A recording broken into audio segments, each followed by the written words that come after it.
Morning. Today is an important day, brothers and sisters. It is Resurrection Sunday, the day we celebrate the resurrection of our Lord Jesus Christ. And it's also the day that those of us who have been fasting over the last 40-day season of Lent get to begin a season of feasting that's longer than the fast.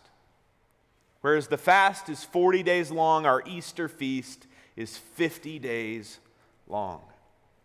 So we'll be focusing this morning for our sermon time on our gospel reading from John chapter 20 this morning. So if you'd like to follow along, if you'd like to open there, now would be a great time to do that. And we'll be looking at verses 1 through 18.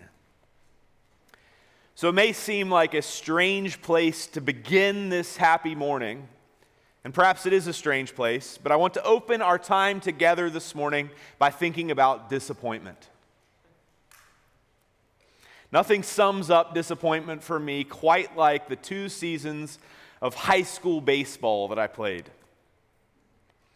Now, I've been open with many of you about my absolute hatred for baseball, but what I haven't told you is why I feel this way.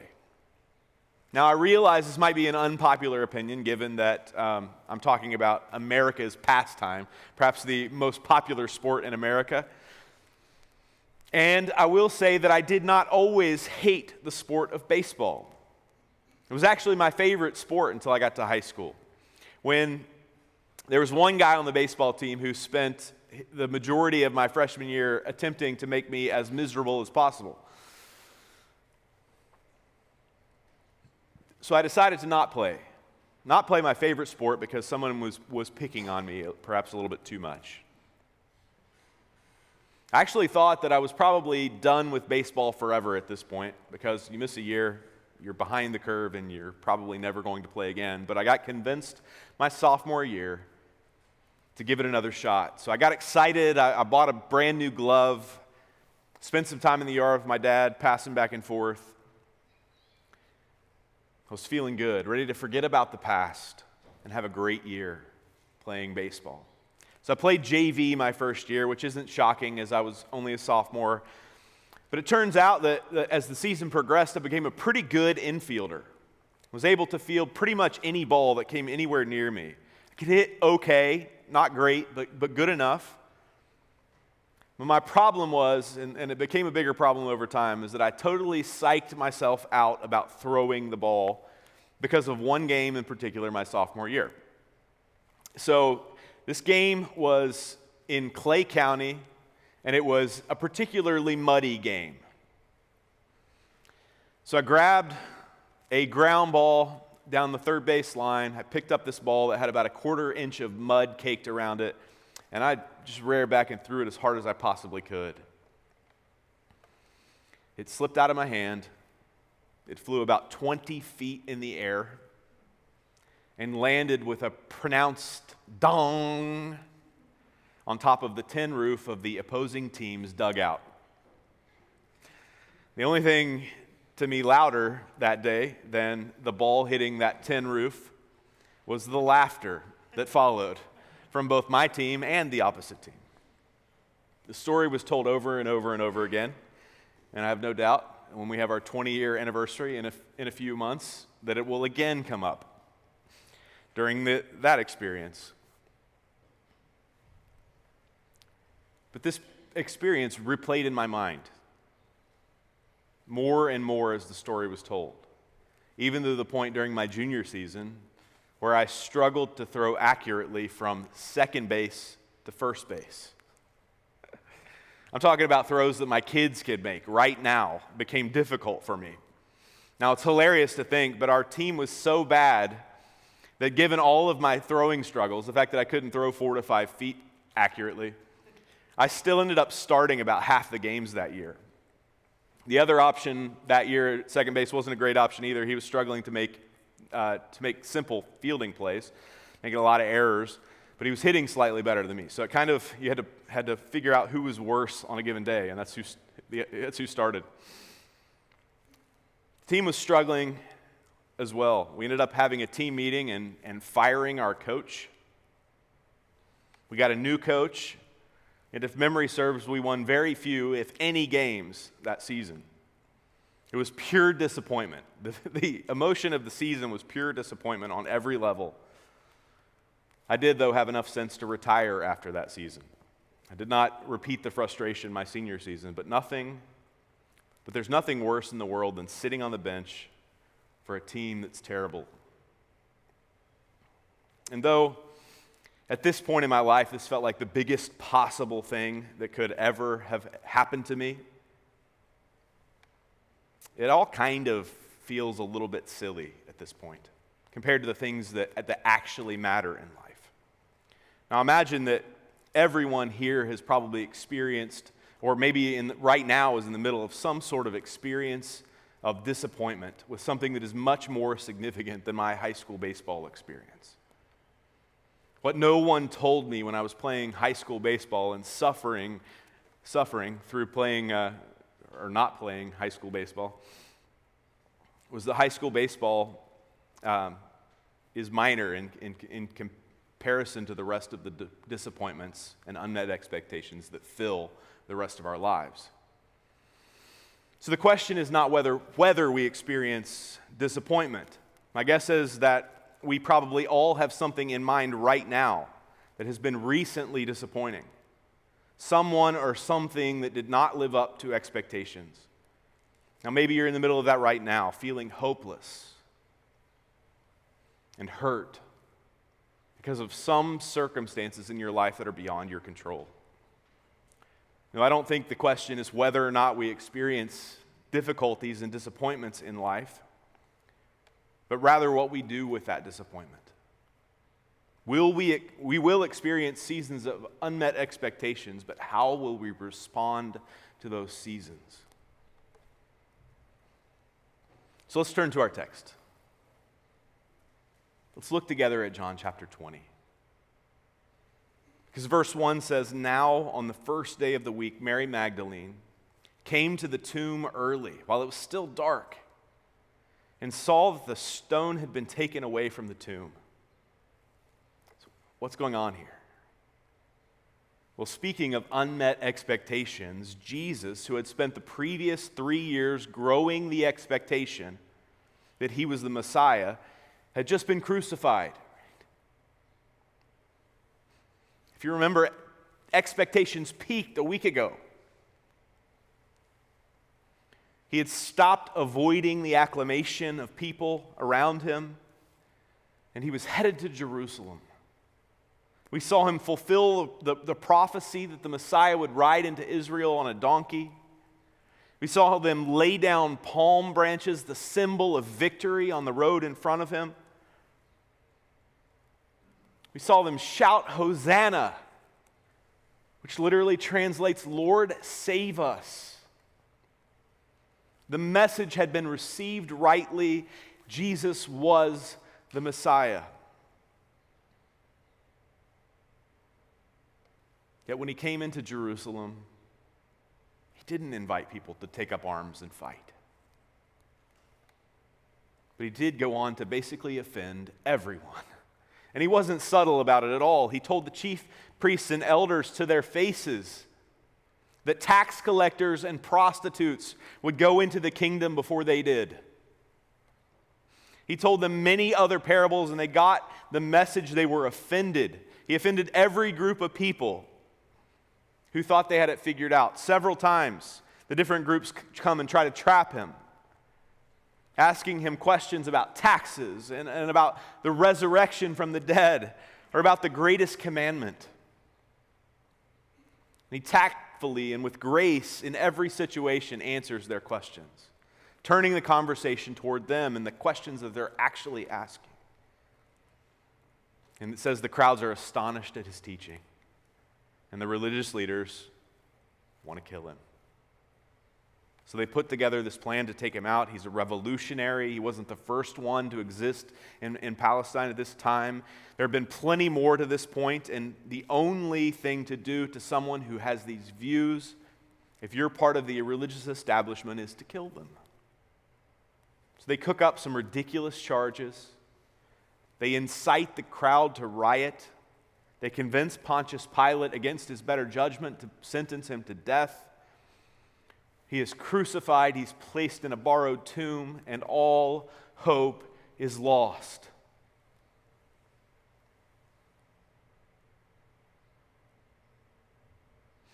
So to say that Mary Magdalene came to that tomb this morning with disappointment would be an understatement. She was absolutely devastated. Not just because of her unmet expectations for what she was thinking in terms of his political reign. What we know is that she just lost her closest friend, her rabbi. Her first interaction with Jesus, we know, included being cleansed of 7 demons. And though there's no way to be completely sure, I take Mary Magdalene to be the same Mary as Mary of Bethany. And if that's the case, she's sister to Martha and Lazarus. I think that probably her demons that she had drove her to Magdala. And once she's cleansed from those demons and her life is restored, she returns to her family home in Bethany with her brother Lazarus and her sister Martha. If this is the case, then she also witnessed the resurrection of Lazarus. Her brother was given back from death. We know too that she anointed the feet of Jesus with expensive perfume. And with her tears, she wiped them with her hair. We also know that she was a main supporter of the ministry. She was in every way a disciple. Not like the 12, that's different, but she was one of the central people closest to Jesus.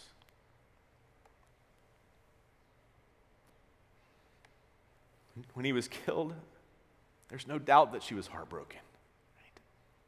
Anyone who's ever lost someone close to them can resonate with the feelings that she was feeling. Though imagine if that person that you loved also healed you spiritually, gave you freedom and dignity, gave you a place of importance in this new religious movement. I'm sure she felt like her heart had been torn out and stomped on. Yet she was bound and determined to show Jesus the same dignity in death that he had shown to her in life. So she shows up first thing in the morning. No doubt not sleeping because she's weeping. Only to find he's gone.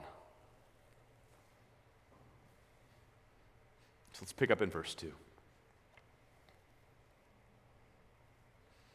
says, she ran and went to Simon Peter and the other disciple, the one whom Jesus loved,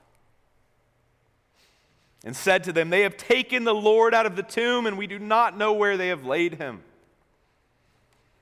So Peter went out with the other disciple, and they were going toward the tomb, both of them running together. But the other disciple outran Peter and reached the tomb first. Now, most scholars believe that the John who's writing this gospel is the disciple whom Jesus loved, who he only ever identifies himself in the gospel as being the one whom Jesus loved. And I love that he makes this point, right? In the middle of this fairly tense encounter, I can't even read it without crying. He is sure to point out that he did, in fact, outrun Peter to the tomb. Oh. So John gets there first. He looks into the tomb. The burial shroud lies there, but Jesus is nowhere to be found. Peter gets there. He verifies John's findings, but they still think that he's been taken, right? And they simply go home, it says. Completely forgetting all that Jesus had told them about his death and burial and resurrection, giving up on hope, even more disappointed, they return home.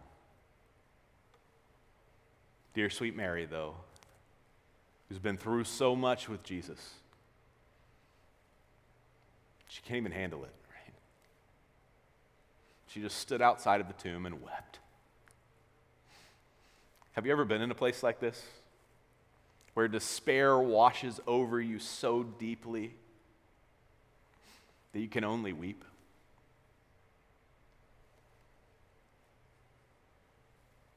It's in this place for her, though, that God begins to break into her story once again. She'd been liberated from demons. She'd seen the power of God firsthand in the resurrection of Lazarus. She had been moved to worship through the divine compassion that Jesus had shown to her. All was lost. All hope was lost. And she couldn't even pay respects to the body of Jesus because she couldn't find it. Yet in her moment of utter devastation and sorrow, God shows up. First, she sees these two angels in white sitting in the place where Jesus' body had lain. They begin to speak to her. They say, "Woman, why are you weeping?" She said to them, "They have taken away my Lord, and I do not know where they have laid him." And it says she turned around and she saw Jesus standing there, but she didn't yet know that it was him. He asked her the same question, "Woman, why are you weeping? Whom are you seeking?"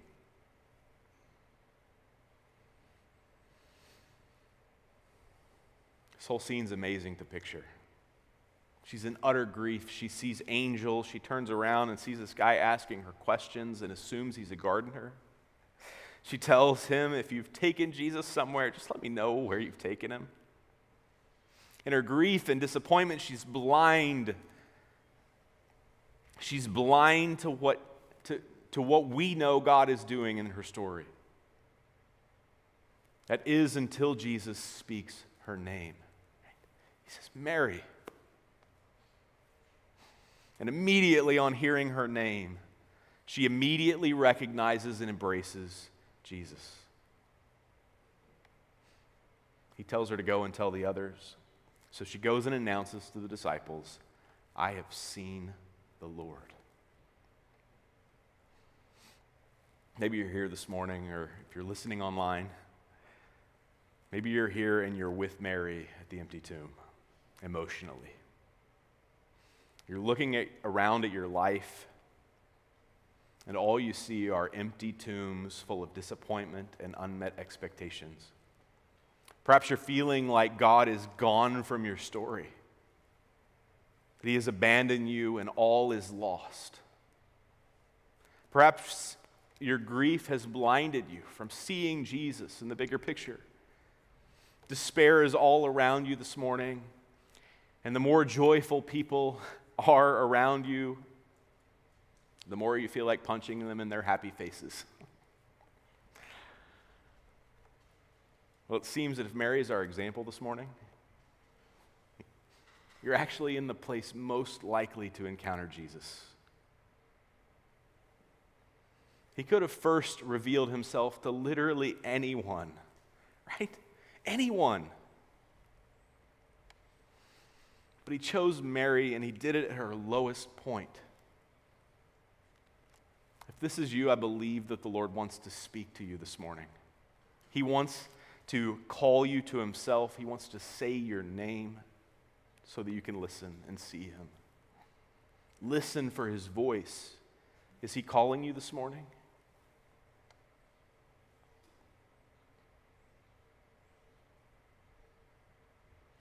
Is he inviting you to cling to him this morning?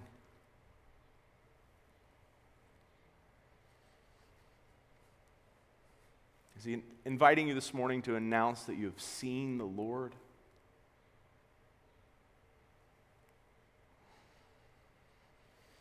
If you came this morning looking for a happy, clappy, feel-good message about Easter, you came to the wrong place. Now, I will always do my very best to be real with you and do my absolute best to convey what I feel the Lord is saying to us. And though engaging with our disappointments and our unmet expectations may be challenging, there's good news. See all those empty tombs that we have in our lives, those places where things didn't turn out as we planned or hoped for?